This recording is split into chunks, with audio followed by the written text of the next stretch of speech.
Hi, this is Anthony. Welcome back to my show. This is episode 303 of the show, but it's the second one in a series of what I term heraldic mysteries. In some cases, these are very mysterious examples of arms that stand out, and other times they're just slightly intriguing oddities that might have an interesting backstory. In my channel, I cover a wide variety of topics, from personal finance and stock investing to unsolved mysteries like the D.B. Cooper skyjacking case in the Pacific Northwest and Jack the Ripper in England. If there's anything of interest to you in this channel, I would really appreciate it if you hit that subscribe button. It doesn't cost you anything, and it just takes a second. Thanks so much. Let's jump right into today's topic. I was perusing Volume F of Grants and Confirmation of Arms from the Ulster Office, which was, of course, the heraldic agency in Ireland when it was part of the United Kingdom of Great Britain and Ireland. This particular volume covers the years 1853 to 1862.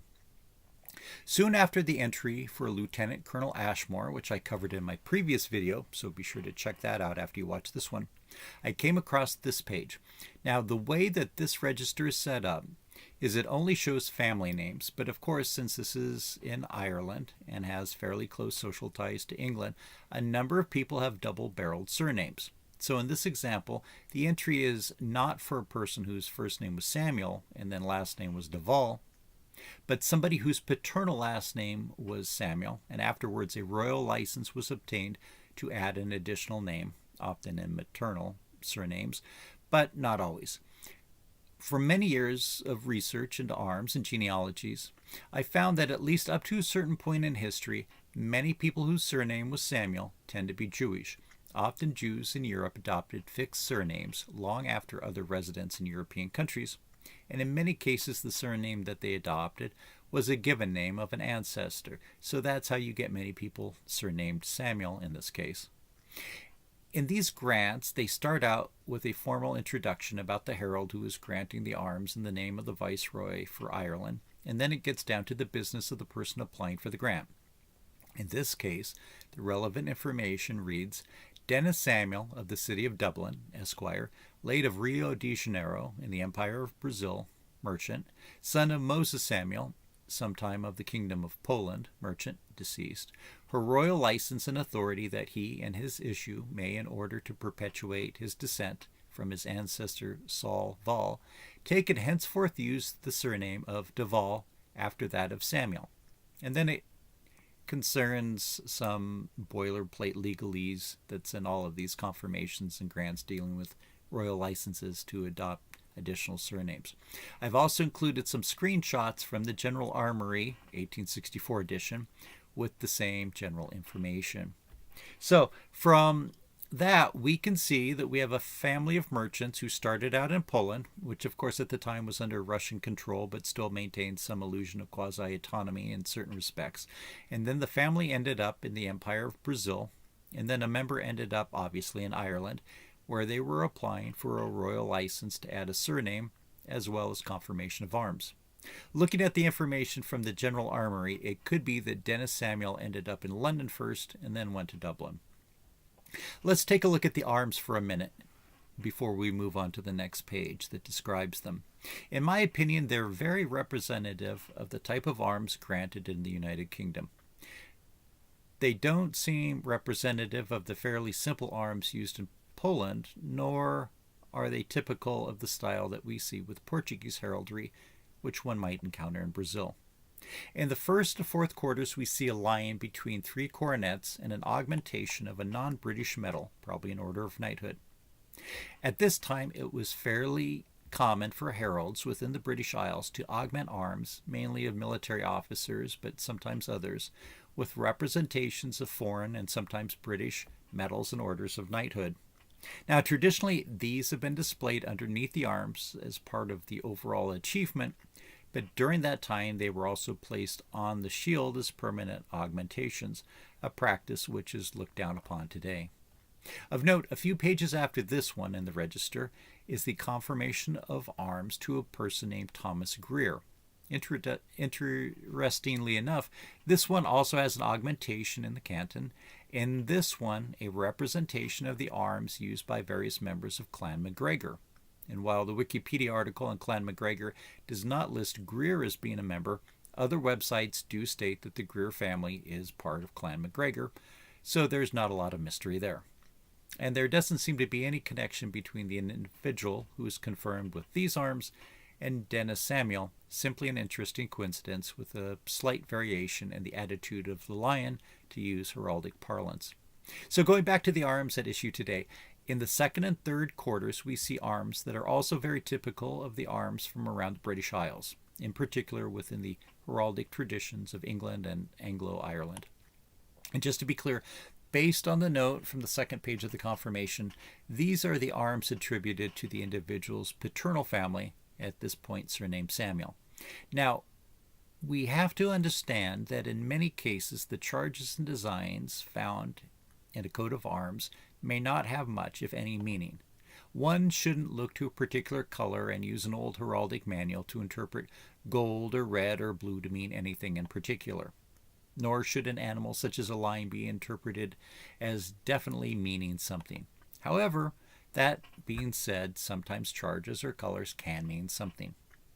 I think in this case the white eagle found in the second and third quarters of the arms at hand probably refer to the Polish origin of the family, as does the white eagle crest, which carries a crown that is the exact copy of the style the Polish eagle used at that time. I think the red and white used on that particular shield also harkens back to Polish ancestry, and it could well be that the lion in the other quarters may have been picked as a demonstration of the family's residence in the British Isles, or it could have had some other meaning.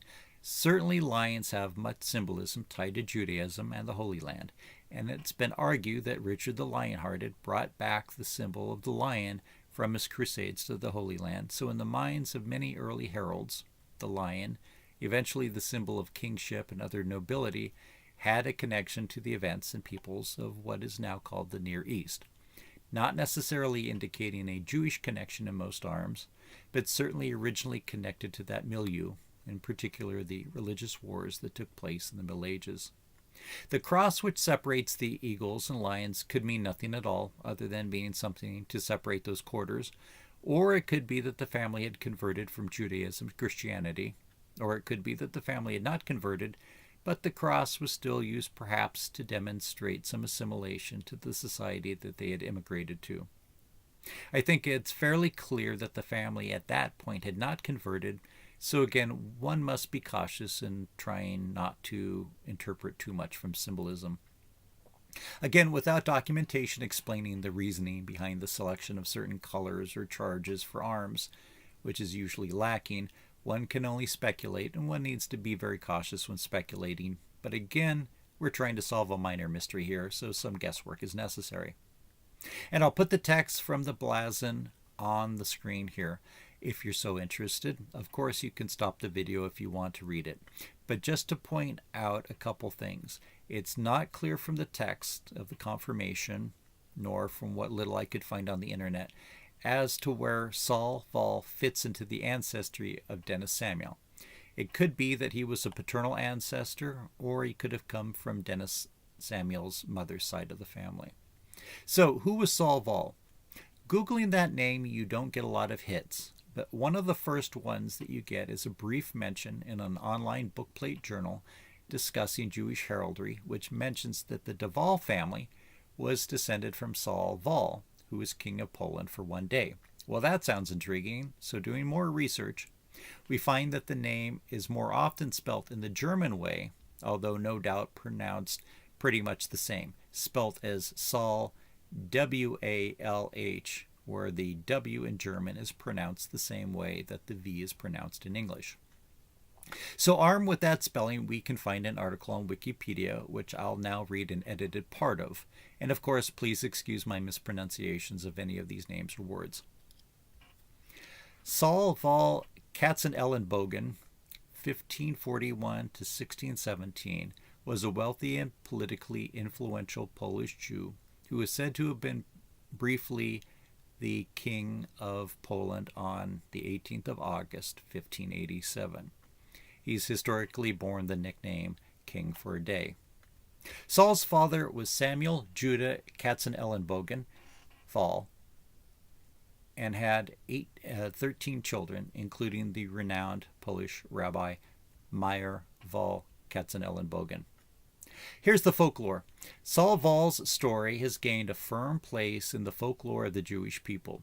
The version of the story set forth in the Jewish Encyclopedia reads as follows.